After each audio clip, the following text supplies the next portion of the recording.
Hello दोस्तों, I am welcome back T S academy 2.0। आज हम पढ़ने वाले हैं क्वेश्चन नंबर 6, जो हमारी इम्पोर्टेंट सीरीज चल रही है बोर्ड के पॉइंट ऑफ व्यू से। उसी का क्वेश्चंस हमारा आगे का है। गॉस की प्रमेय लिखिए। अनंत विस्तार की समतल चादर के निकट वैद्युत क्षेत्र की तीव्रता का व्यंजक प्राप्त कीजिए। जैसा कि हम लोगों ने कल वाली वीडियो में लेक्चर नंबर 4 में पढ़ा था गॉस की प्रमेय। अब फिर हम गॉस के प्रमेय पढ़ने जा रहे हैं। ये क्वेश्चन सेम टू सेम इसी टाइप से मिलेंगे आपको। ठीक है, तो देखते हैं गॉस की प्रमेय। गॉस की प्रमेय, तो गॉस की प्रमेय है क्या? जिन बच्चों ने कल पढ़ा होगा उनको समझ में आया होगा गॉस की प्रमेय है क्या। उनको बताने की जरूरत नहीं है कि किसी बंद पृष्ठ से गुजरने वाला विद्युत फ्लक्स, किसी बंद पृष्ठ से गुजरने वाला विद्युत फ्लक्स कुल आवेश Q का 1/ε0 गुना होता है। 1/ε0 गुना होता है। किसी बंद पृष्ठ से गुजरने वाला वैद्युत फ्लक्स, किसी बंद पृष्ठ से गुजरने वाला वैद्युत फ्लक्स कुल आवेश Q का 1/ε0 गुना होता है। ये थे गॉस की प्रमेय हमारी। तो लिख देंगे किसी बंद पृष्ठ से गुजरने वाला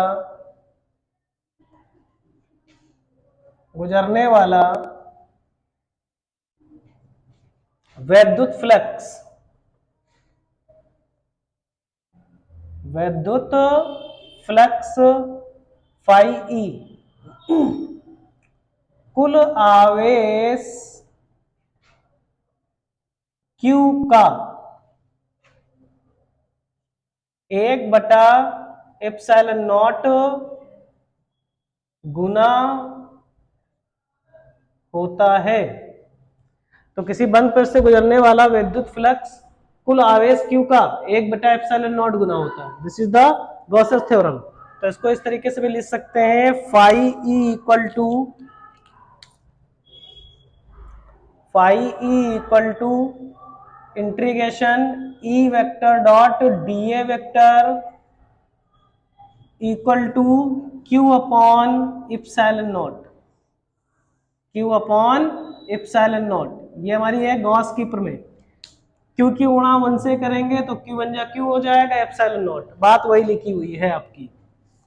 ठीक है, अब बात करते हैं हम अनंत विस्तार की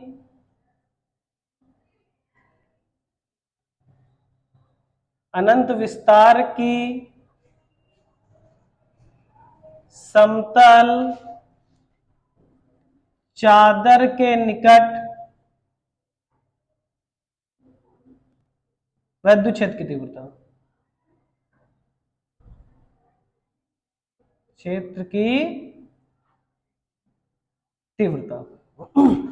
अनंत विस्तार की धन आवेशित समतल चादर के निकट, अनंत विस्तार की धन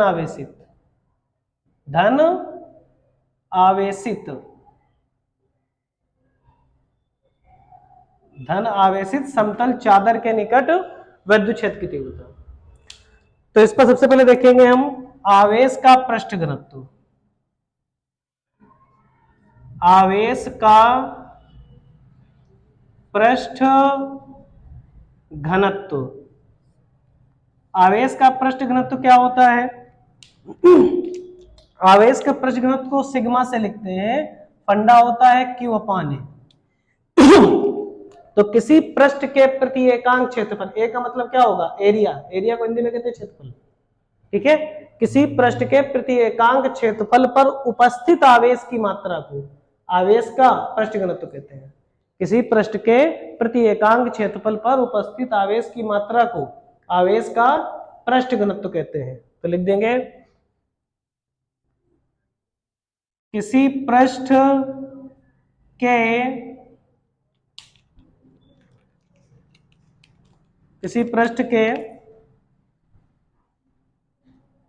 प्रति एकांक क्षेत्रफल पर उपस्थित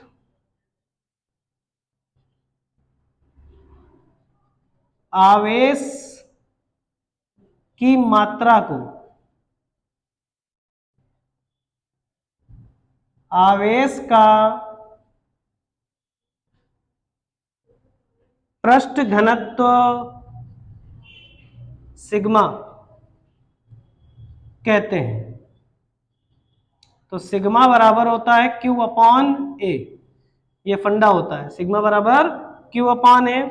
इसका जो मात्रक होता है वो मात्रक होता है कूलाम्ब प्रति मीटर स्क्वायर।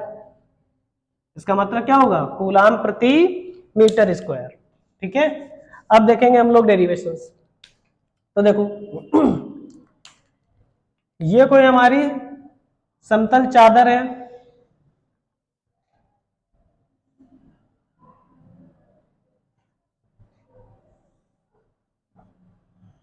समतल चादर हमारी है कोई, इसके आर पार हम बेलनाकार गॉसियन सरफेस की कल्पना करते हैं।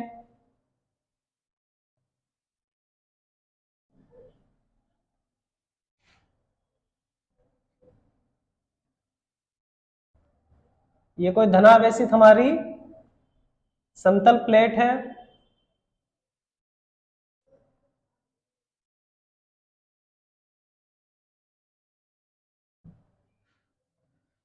इसका एरिया ये P है और ये इसका सिरा P डैश है। इससे निकलने वाली इलेक्ट्रिक फील्ड E वेक्टर है और क्षेत्रफलीय वेक्टर क्या है? dA वेक्टर है। और इसका पृष्ठ घनत्व क्या है? सिग्मा है। इससे निकलने वाला विद्युत क्षेत्र E वेक्टर है और क्षेत्रफलीय वेक्टर क्या है? dA वेक्टर है। तो देखो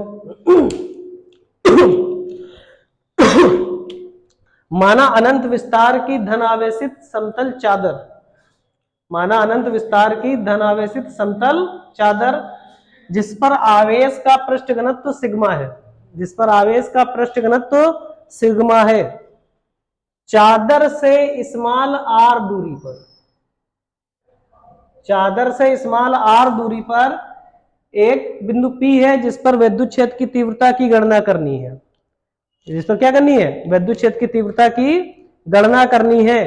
इसके लिए हम चादर के आर पार बेलनाकार गॉसियन पृष्ठ, ये जो है ना बेलन जो दिख रहा है, बेलनाकार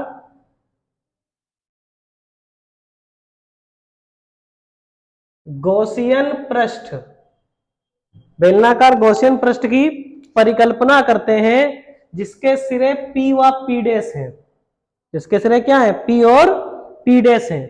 तो इन सिरों से निकलने वाला विद्युत फ्लक्स, तो इन सिरों से निकलने वाला विद्युत फ्लक्स, ठीक है। तो देखो माना अनंत विस्तार की धन आवेशित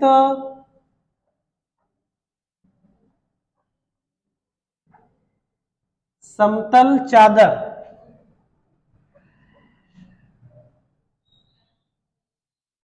जिस पर आवेश का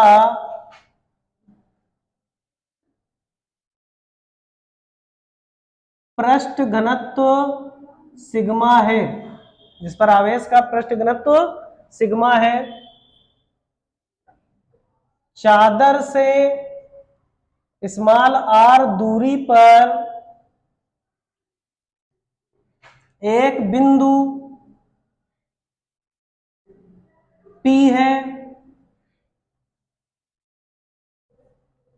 जिस पर विद्युत क्षेत्र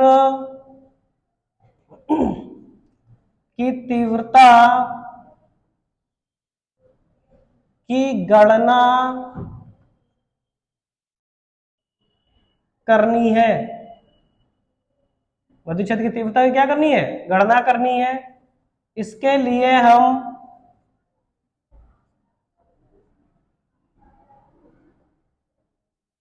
चादर के आर पार बेलनाकार गॉसियन पृष्ठ की परिकल्पना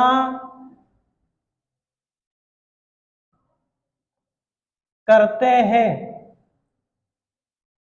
जिसके सिरे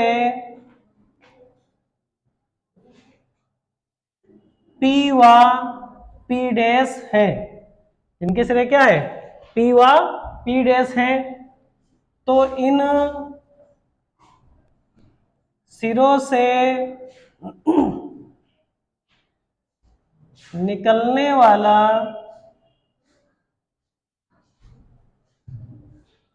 वैद्युत फ्लक्स, तो इन सिरों से निकलने वाला वैद्युत फ्लक्स, तो वैद्युत फ्लक्स देखो फाई ई जो निकलेगा वो इस पी डैश सिरे से निकलेगा, E vector dot D A vector plus इस सिरे से निकलेगा E vector dot D A vector. दोनों चीजें सेम लिखी है, जुड़ जाएंगी। तो phi E equal to 2 integration E vector dot D A vector. Phi E बराबर कल हमने पढ़ाया था आपको A vector dot B vector, physics में फंडा होता है A vector dot B vector is equal to होता है ए बी कॉस थीटा। क्या होता है? A B cos theta. तो E vector dot D A vector क्या हो जाएगा? E D A cos theta. क्या हो जाएगा? E D A cos theta. तो इसकी जगह पे क्या हो गया? Integration E D A cos theta. चूंकि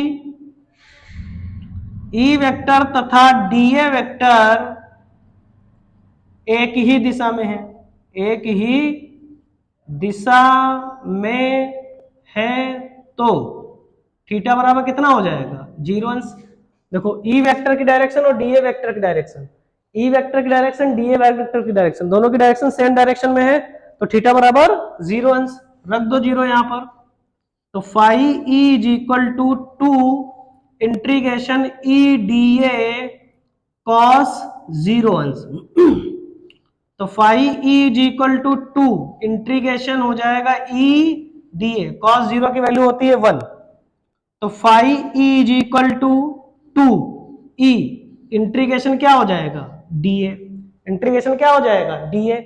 अब ये मैथ वाले बच्चे जानते होंगे डी ए का इंटीग्रेशन, अगर बायो वाले बच्चे नहीं जानते होंगे तो देखो, अगर इंटीग्रेशन डी एक्स है और इंटीग्रेशन अगर डी वाई है, इंटीग्रेशन डी एम है, इंटीग्रेशन डी ए है, ठीक है, तो मैथ वाले बच्चे जानते होंगे इस चीज को कैसे होता है इंटीग्रेशन है। बायो वाले समझ ले कि जब भी ये इंटीग्रेशन का निशान हटेगा तो ये डी को ये खा जाएगा।